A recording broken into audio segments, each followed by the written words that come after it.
Si tu passes bientôt le DELF B2, cette vidéo est faite pour toi. Je vais te montrer un exemple de production orale, mais avant ça, voyons le sujet d'examen. Interdire le portable au restaurant, le temps de préparation est de 30 minutes et le temps de parole pour le monologue est de 10 minutes. C'est parti.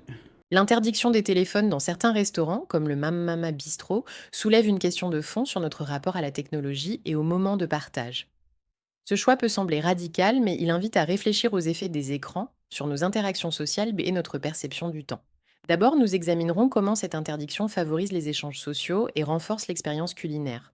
Ensuite, nous verrons en quoi elle peut être source de frustration et de dépendance inconsciente à la technologie. D'une part, interdire les téléphones au restaurant permet de rétablir un environnement plus propice aux échanges authentiques. En effet, les écrans nous distraient souvent de nos conversations, créant une barrière entre les individus. Par exemple, il est fréquent de voir des couples ou des amis scotchés à leur téléphone, ce qui réduit la qualité de leurs interactions. En supprimant cette distraction, les clients peuvent se concentrer pleinement sur leur discussion, comme cela a été observé au Mamama Bistro, où certains clients ont même fait connaissance avec des inconnus. De plus, cette interdiction favorise une meilleure appréciation de la gastronomie. Lorsque le téléphone n'interfère pas, les convives sont plus attentifs aux saveurs et aux détails du repas, ce qui améliore leur expérience.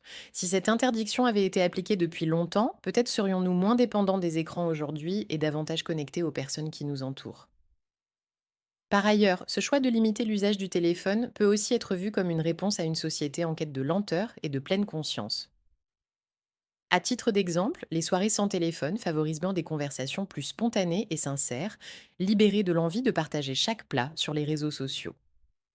Cette mesure aide à apprécier pleinement le moment présent, renforçant ainsi les souvenirs positifs des repas. Si l'on considère la rapidité avec laquelle nos vies se déroulent, cette déconnexion peut être perçue comme une forme de résistance à l'agitation extérieure. Cependant, cette interdiction pose aussi des défis. En effet, certains clients peuvent vivre cette restriction comme une contrainte excessive, surtout pour ceux qui utilisent le téléphone pour rester joignables en cas d'urgence familiale ou professionnelle. Par exemple, un parent inquiet de la santé de son enfant pourrait être frustré de ne pas pouvoir consulter son portable facilement. Cette règle, bien qu'intentionnée, pourrait alors créer du stress au lieu de la détente. De plus, notre dépendance au téléphone rend parfois difficile de se concentrer pleinement sans eux. Pour les plus jeunes générations, qui ont grandi avec des écrans omniprésents, l'absence de téléphone peut être inconfortable, voire angoissante. Un exemple frappant au Mamama Bistro est celui d'un adolescent qui, privé de son portable, a eu une réaction vive avant de finalement apprécier l'expérience. Si cette initiative se généralise, il est essentiel que les restaurants proposent des alternatives distrayantes ou apaisantes pour compenser ce manque. En somme, l'interdiction des téléphones au restaurant vise à enrichir l'expérience humaine et culinaire. Cette mesure présente certains inconvénients, elle encourage une redécouverte de la convivialité et au partage, trop souvent négligée aujourd'hui. Peut-être qu'en acceptant de déconnecter un peu, chacun pourrait redécouvrir la saveur des conversations et des repas partagés. Alors maintenant, voyons ce qu'elle a bien réussi en se basant sur les critères d'évaluation officiels du DELF B2 pour la production orale. Alors d'abord, elle a créé une structure claire et annoncée. Elle a posé une problématique dès l'introduction, elle a annoncé son plan en deux parties, elle a développé chaque partie et elle a conclu avec une ouverture. C'est exactement ce qu'attend le jury et sa conclusion se termine même sur une phrase de réflexion, redécouvrir la saveur des conversations. Ensuite, elle a un point de vue argumenté et nuancé. Et ça, c'est le cœur du B2. Parce qu'au niveau B2, on exige de ne pas être manichéen. Ça veut dire qu'elle n'a pas des opinions tranchées. Elle défend d'abord les bénéfices, mais elle reconnaît aussi les limites. Elle dit par exemple, cependant, cette interdiction pose aussi des défis. Donc cette capacité à concéder des points de vue et à nuancer, c'est précisément ce qui distingue un B2 d'un B1.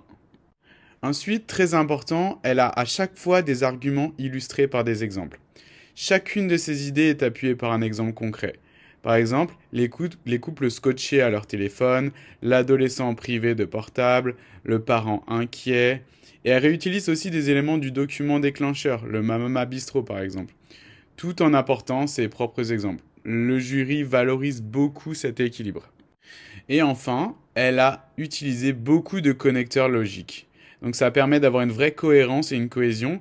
Et c'est très important parce que les examinateurs ont besoin de pouvoir se repérer dans votre discours. Elle utilise d'une part, d'autre part, en effet, par exemple, de plus, par ailleurs, cependant, en somme.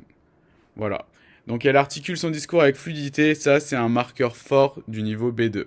Voilà, c'est tout pour aujourd'hui et à bientôt pour la prochaine vidéo, dans laquelle on verra le débat. Au revoir.